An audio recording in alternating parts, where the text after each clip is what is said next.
Well, the final day of practice here is coming to an end for the final tour stop of the season on the Potomac River, presented by Costa Sunglasses. I got Zack Birge with me right now.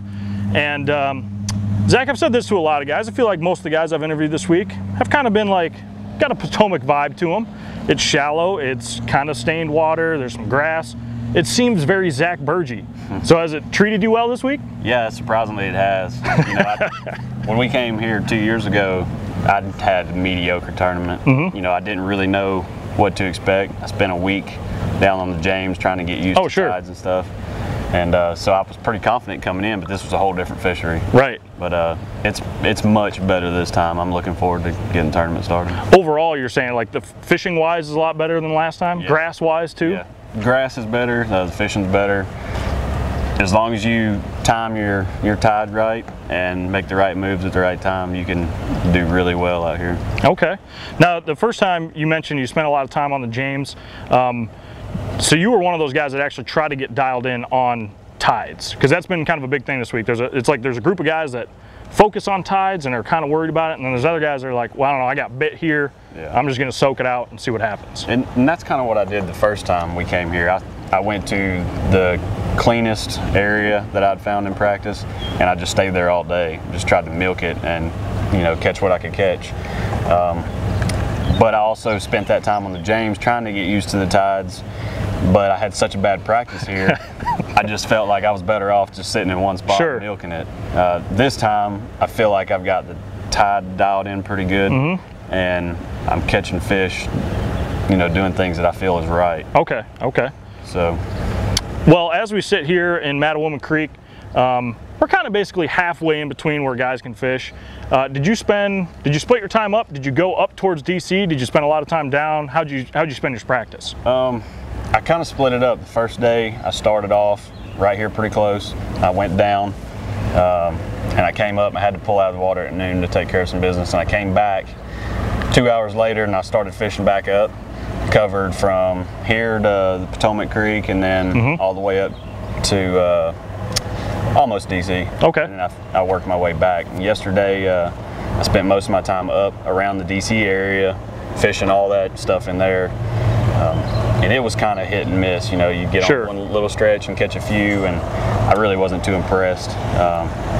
Today I started off, I went way back down where I caught him good the first day, I felt like, and I never got a bite. But I felt like I was there at the wrong time because it was different timing than the first day. Oh, sure. So we stopped and ate lunch over here across the river, and I was thinking where I was the first day and where I was getting bit at what time, and I started trying to duplicate that again, and as soon as I did, I started getting bit again. Ah, so you kind of got settled into that timing deal that can be such a big factor out here on the Potomac. Right, exactly. All right. The final thing I kind of want to know is crowding is also a huge issue here. I mean, you can catch fish all up and down this river, but it seems like there are those community spots, or at least those areas that are better than others, that get a lot of pressure. Have you been seeing a lot of guys in the areas you're catching fish? Some places. And I've came and I've went and I've come back, and you know, you'll catch fish almost every time you go by those community holes. I mean, they're community holes for a reason. Right. They hold a lot of fish. You can catch them just about any tide as long as there's movement in or out, it seems like.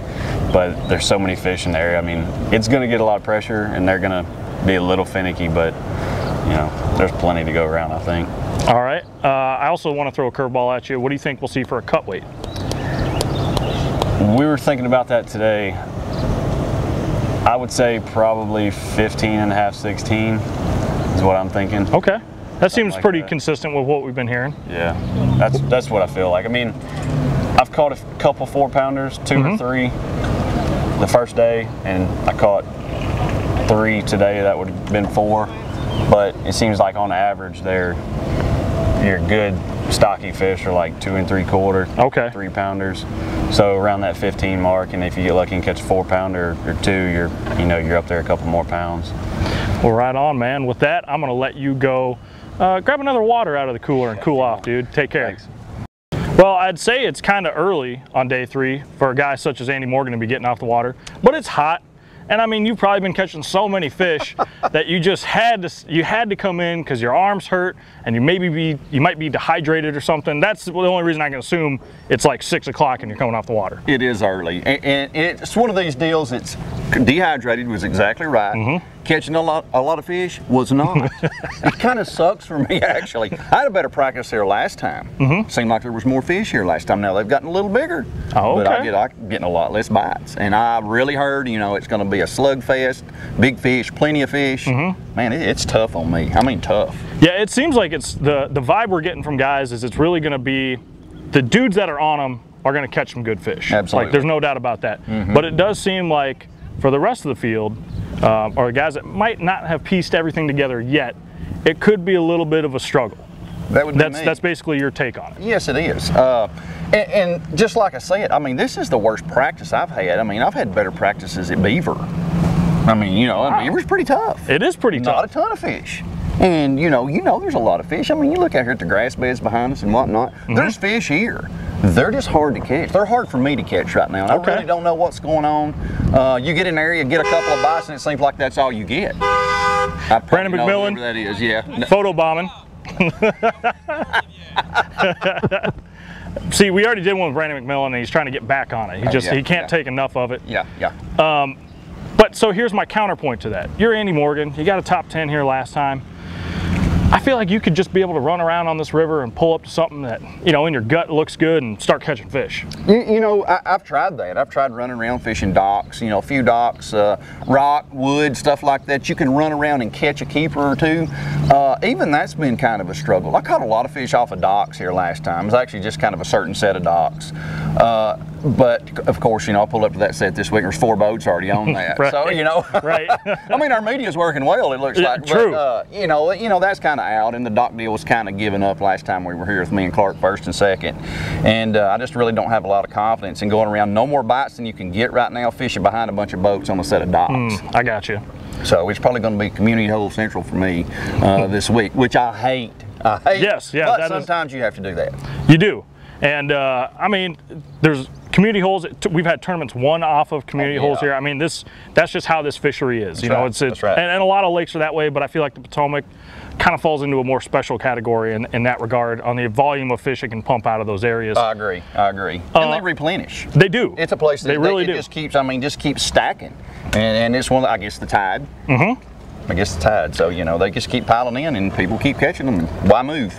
Well, and I want to know, from a guy like yourself who's been here before, do you focus on the tides when you're out here, or to you is it more about getting bites? It's more about getting bites to me. I mean, I know there's going to be some dead periods when the tide is, you know, extremely high or extremely low, it seems like to me. But you can always get a bite or two if you're around in that right area. I mean, it's all about just kind of being the grind to me and try to stay in the right area and not move around a whole lot and just keep grinding it out, grinding. If you know there's some fish there, this is a hard place to get up and run to try something else, to try somewhere else. I like to kind of stay put if I can. Okay. Well, also, I think in the scheme of things, as far as yourself goes, I mean, this body of water, it's like jig central. Like, you could swim it, you could flip it, you can skip it, you can do whatever. And I feel like you at least got to be kind of happy that you don't got to worry about having a whole bunch of other different stuff. Not that you probably normally do. But I mean, this is kind of Andy Morgan's wheelhouse. It really is. I'm not going to have a lot of different baits on the front deck of the boat tournament morning for sure. It's pretty simple, and you kind of hit it in. I mean, it's a swim jig, a jig of some kind, a chatterbait, and a piece of plastic. Every now and then you catch them square billing. Sure. I mean, this is a pretty simple fishery, and it's a really good power fishery. It is. And you're going to see a lot of that. You're going to see some topwaters thrown in, some frogs, etc. But this is Power Central 101 right here. Well, you are also the king. I mean, I know you love hunting. I know you love fishing. But out here, aside from bass, guys can catch a lot of other stuff. Oh, yeah. And I've heard of dudes, you brought up the crankbait. I hear people throwing crankbaits, crushing catfish. How many catfish have you caught this week? You know, I've not caught one. Now, Johnny Douglas in the back of my boat today, he'd get a bite like every other cast on a chatterbait. He caught 2 great old big blue cats, and man, they were wearing him out every other cast.